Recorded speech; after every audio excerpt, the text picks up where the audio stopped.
በስመ አብ ወወልድ ወመንፈስ ቅዱስ አሐዱ አምላክ አሜን።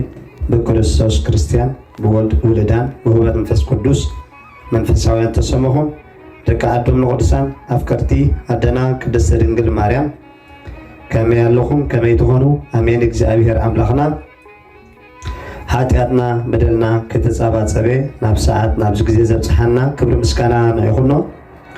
እሱ ክምስገን እትምስገን አደና ቅድስት ድንግል ማርያም በረከታ ጸሎታ ምስኩላትና ህዝበ ክርስቲያን ይሁን። ከም ድማ ቅዱሳን መላእክቲ፣ ቅዱሳን ነቢያት፣ ቅዱሳን ሐዋርያት፣ ቅዱሳን ጻድቃናት በረከቶም ጸሎቶም ምስኩላትና ይሁን።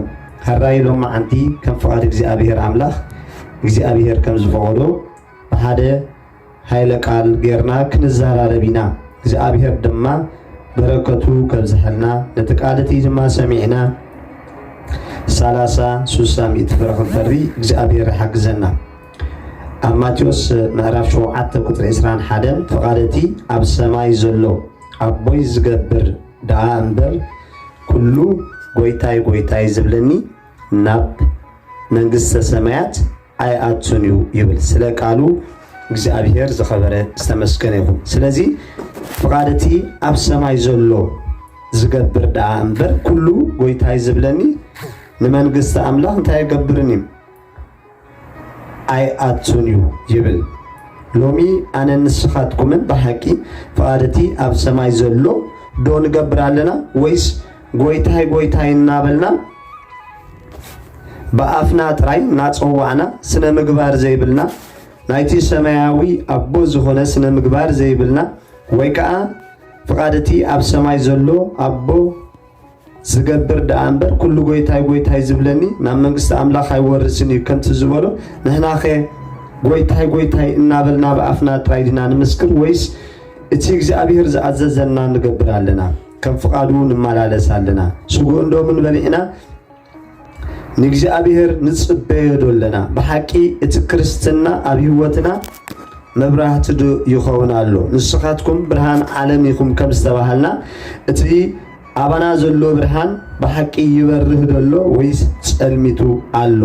ስለዚ ጎይታይ ጎይታይ መባል ንመንግስቲ አምላኽ ከም ዘየውርስ ፈሊጥና ስነ ምግባር ዘለዎ ትእዛዝ እግዚአብሔር እናፈጸምና ክንከይድ እግዚአብሔር ሓግዘና። ነዚዩ ኣብ ያዕቆብ ምዕራፍ 2:19 ንስኻሲ አምላኽ ሓደ ምዃኑ ተኣምን ኣለኻ፣ ጽቡቕ ትገብር ኣለኻ፣ ኣጋንንቱ እውን የኣምኑን የንቀጥቅጡን እዮም ይብል። ስለዚ ስም እግዚአብሔር ኣጋንንቱ እንታይ እዩ ይፈልጡን የንቀጥቅጡን ድማ። ስለዚ አምላኽ አምላኽ ምባል ጥራይ ንመንግስቲ አምላኽ ከም ዘየውርስ እንታይ ደኣ ስነ ምግባር ክልወካ ከም ዘለዎ ፍቃድቲ ኣብ ሰማይ ዘሎ ክትገብር ከም ዘለካ ነዚዩ ኣብ ሉቃስ ምዕራፍ 6:48 ስለምንታይ ደኣ እቲ ኣነ ዝብሎ ዘይትገብሩ ጎይታይ ጎይታይ ትብሉኒ ኣለኹም። ስለዚ እግዚአብሔር ዝበሎ ዘይንገብር ተኮይና ጎይታይ ጎይታይ ኢልና ናይ ምጽዋዕ ንዓና እንታይ እዩ ንመንግስቲ አምላኽ ኣይወርሰናኒ። እግዚአብሔር አምላኽ ዝበለና ትእዛዛት ክንገብር ይግባአና። እግዚአብሔር ንዓይን ንዓኻትኩምን ዝቐመጠልና ትእዛዛት እናገበርና ንመንግስቲ አምላኽ ዘውርስ ስነ ምግባር እናገበርና ክንጽበዮ ክንጓዓዘን ይግባአና።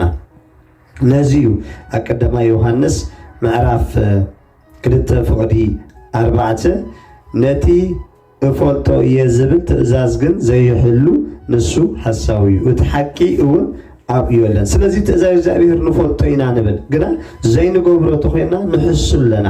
ትእዛዝ እግዚአብሔር ክንፍጽም ይግባአና። ትእዛዝ እግዚአብሔር ክንገብር ይግባአና።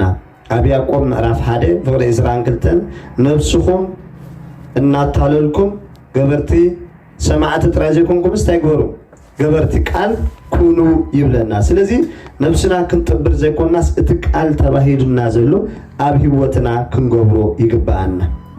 ስለዚ ፍቃድ አቦ ምግባር ማለት እንታይ ማለት እዩ? ፍቃድ አቦ ምግባር ማለት እንታይ ማለት እዩ? ነዚ ኣብ ማቴዎስ ምዕራፍ 7:21 ፍቃድ አቦይ ዝገብር ዝበለሲ እንታይ ማለት እዩ? ብፍቅርን ብምህረትን ምምልላስ ማለት እዩ። ብፍቅርን ብምህረትን ምምልላስ አቀዳማይ ዮሐንስ ምዕራፍ 4:10 ሓደ እኳ ንአምላኽ የፍቅሮ እየ እናበለ نحو انت تصلقه حساويو نتي زرأيو حو زي فكرسي نتي زي رأيو أملاخ كما يجيرو كفكورو يخيل سلازي فقال أملاخ مالت فقال اتي أب سماي زلو أبو مقبار مالت نحوها كم تنكزي أبيهر تفكرو نحوها دماغ تفكرو خمس قباكا نحوها انت زي فكركا قنا نكزي أبيهر يفكرو انت بالكا حاساوي إيخا مالتيو سلازي كل جزي أبزام درزلنا مسحواتنا كنفاقر من نبعلنا خنتحاقز جزي أبيهر أملاخ زفوتو نقرات كنقبر يقبعنا مالتيو اتقالاي كاب حاتياتن مرحق مالتيو بقدسنا من مللاس مالتيو قداماي تسالونكي معرف 4:3 فقاد أملاخسي إزيئيو بقدسناهم كاب منزرنا كتروحكو يبل سلازي فقاد أملاخ مالتسي بقدسنا من مللاسيو كاب منزرنا دما مرحاقيو كاب قويلا مرحاقيو كاب كفو زبله قبر حاتيات زبله مرحاقي انتي دا فقري سلام حادنتنا قبركا نيكزي أبيهر أملاخ نخبركا موقع عزيو مالتيو سلازي كبتي قدسان زحالفو نحنا دما قوم ناقونا كنحالف يقبعنا مالتيو سلازي فقادة أبوي مالت بفقري بتأقستي نهواتكا مفكارن نتصقومات دما محقازن مالتيو نتصقومات محقاز كبتي أب ماتيوس مرة بسرعة مشان فقد الرعاة الوزلو اتي نقول دما اتي كابزوم زناقاسو أحواتي نحادا زقبرسي نعي كم زقبر يبل سلازي اتي نحاو زقبر نيكزي أبيهر كم زقبري اتي نحاو زي يقبر كنا انتايو نيكزي أبيهر دما كم زي قبر اللي نحواتنا تسقومات نقولو تزي حقيزنايم نيكزي أبيهر كنا انتايو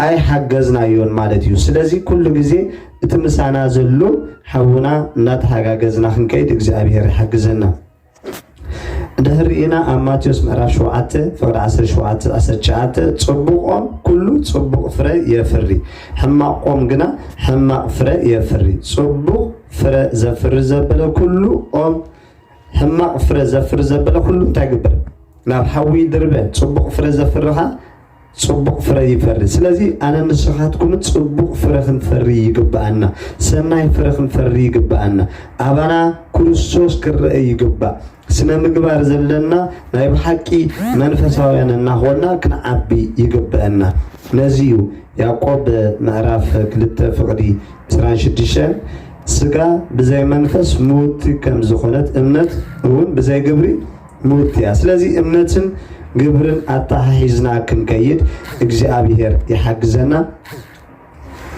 نادنا نكرس مرام أمرادنت بركة مسكولاتنا يهون كل جزء أمام فساوي النعابنا نجزابيهر أملاخ دما نخبرنا كنكيد أبكرست بتكرسيان دما كنبر إجزابيهر حجزنا زودق زنتوي بأفتوان ملاختي تعرملي وسبحان لإجزابيهر آمين